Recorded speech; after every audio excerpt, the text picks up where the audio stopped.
Morning all, and welcome back once again to I Like Watches. Did you know that Addiesdive have now set up a dedicated .com website where you can go directly to them to buy their watches? They're not the first to do this. A number of AliExpress watch brands have done this recently. I think there's a couple of reasons why they're doing it, a couple of main reasons. The first one, well, you have to pay AliExpress a commission every time you sell an item through the platform. So if they can sell to you directly, they're going to make more money. But also, I think they recognise that there are some people still holding off buying stuff through AliExpress. They're a little bit nervous about the platform. So maybe those people will feel more comfortable shopping through a dedicated website.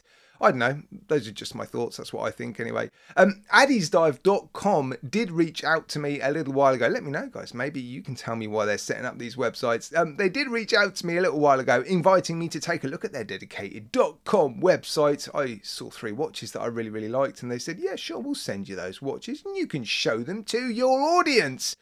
That's what I'm doing today. I'm showing you these 3 watches. They're pretty good and affordable. Right, here's the first Addiesdive watch I want to show you in today's video, and actually it's probably my favourite. I've got a couple of quartz watches and a very nice automatic to show you. This is the AD2063, a quartz powered GMT, currently costing just under $100 on the website, $94. Now, I know a lot of you are going to be wondering, where's the best place to buy these watches, AliExpress or the dedicated websites? The truth is, I can't really answer that question for you. You have to decide for yourself, and when it comes to price, it's almost impossible for me to tell you that one is going to be cheaper than the other because, well, AliExpress prices fluctuate a lot, and also between countries as well, and they won't ship to some countries. So it's going to be like comparing oranges with apples. I think the only thing to do is to keep an eye on both the websites and AliExpress, and then strike when you feel the watches that you're interested in and get down to the sort of prices that you are willing to pay. Now, $94 for this seems like an incredibly good price, I have to say. I know it is a quartz powered GMT watch, so it's not going to appeal to everyone. But just look at it. I mean, it looks really good. It is, of course, a homage watch. Probably not the best looking version of this type of watch. I'm not overly thrilled about the colour of the dial. The rehow, I think, looks a little bit prominent, and I'm not actually convinced by the colour of it. Doesn't seem to quite match the stainless steel bezel, does it? It's not an ugly watch by any means. In fact, I think it's a very pretty watch. Beautiful case shape, beautiful hands, nice applied indices, really nice bezel look, and yeah, the bracelet seems nice enough. Split pins, solid end links, solid links, milled in elements to the clasp, pressed outer shell, but it all seems to be, yeah, very nicely done. I don't think anybody that buys this watch is going to be disappointed with it, to be honest. This one does come with sapphire crystal, 200 meters of water resistance. I am considering testing all 3 of these watches inside of Herman, actually, my water pressure tester. I might even remove all the movements and the dials and test them properly.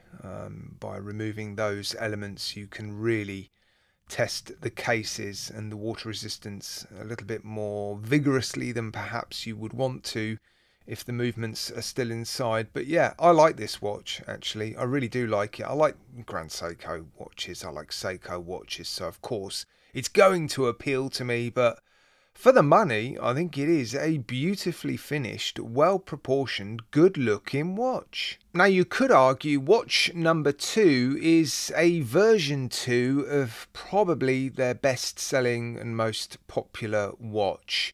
NH35, though, inside of this case. The version 1 had the Seiko VH31, a quartz movement. The second hand would tick 4 times every second, so that quartz movement is accepted far more readily amongst the community than a standard quartz movement where the second hand would just tick once every second. And I think that's one of the reasons why the version 1 was so popular. The version 2 has then an automatic NH35, which is definitely an upgrade. A different bracelet. This is a 5-link bracelet. 3 polished center links and brushed outer links look, and they have made a great change to the logo for this particular watch, removing the standard Addiesdive logo with that sort of snorkel and mask logo above the Addiesdive word, and now you've just got a scripted Addiesdive look. There are a few other subtle changes. I think the applied indices have changed, but not too much that's going to potentially deter people. Now, this watch is currently $90 US on the website, and I think that is, again, a very good price. 316L stainless steel, solid links, solid end links, split pins, again, a very nicely finished case, sapphire crystal. The clasp is nice, again, milled inner elements, pressed outer shell, but yeah, it seems to have been nicely finished. The polishing on the case, there's some rather large polished surfaces, large polished bezel look. They seem to be fairly smooth and very bright. The brushing is nice. The dial is gorgeous. It's one of the reasons why these have proven to be just so popular. These sort of sand dune effect dials have been around for a little while now on AliExpress and on the internet. And yeah, they've proven to be very popular because you get this really cool sort of light play look. When you just angle the watch, it helps that I'm in a light box, admittedly, but yeah, you really can see the texture on the dial. Gorgeous, isn't it? Yeah, I think the changes that they've made to this watch are going to make this one potentially even more popular than the version 1. It is still quite a chubby, sort of stubby little watch though, isn't it? Yeah, the dimensions are on the screen. It's quite chunky still. Now, I chose to look at this particular watch for my third pick because, well, it's unbelievably affordable. $46 US for this at the moment, and it is, well, a 200-meter dive watch. It's got a rating of 200 meters. It doesn't have the ISO 6425 certification, of course. But yeah, they're rating it as a 200-meter diver. It has a diver's bezel action. Admittedly, it's not the best, but yeah, it's going to do the job, isn't it? There's a few different options when it comes to the bezel insert. 316L stainless steel case, screw down case back, screw down crown. I'll be showing you any lume on these watches at the end of this video. The strap is a silicone strap. It doesn't feel like the softest silicone strap, but what I like about it is it's not that sort of sticky silicone that you get that is going to attract lots and lots of lint, but it's still very soft and malleable. It is actually a really quite nice strap. Stainless steel buckle there, look, fully brushed by the looks of it. Yeah, it is just a good looking homage dive watch, isn't it?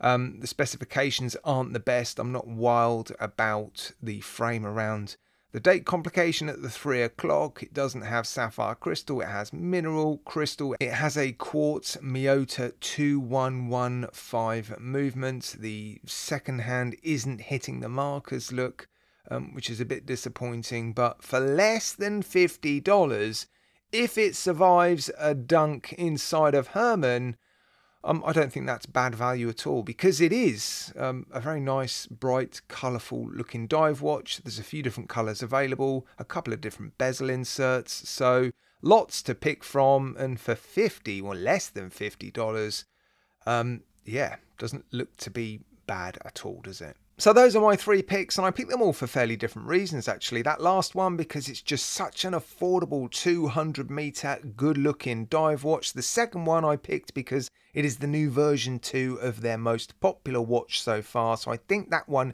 is going to sell particularly well. And I picked the first one because, well, it's the watch that I would buy from their website. If I was looking to buy one of their watches, that is the one I would buy. There are some weaknesses to it, but I can look past those because of the style of watch, and pros definitely outweigh the cons for me with that one. So guys, let me know in the comments section which of these 3, or in fact head over to their website, link in the video description. It's not an affiliate link, it just takes you to their website. Head over to their website and let me know which one of their watches is your favourite?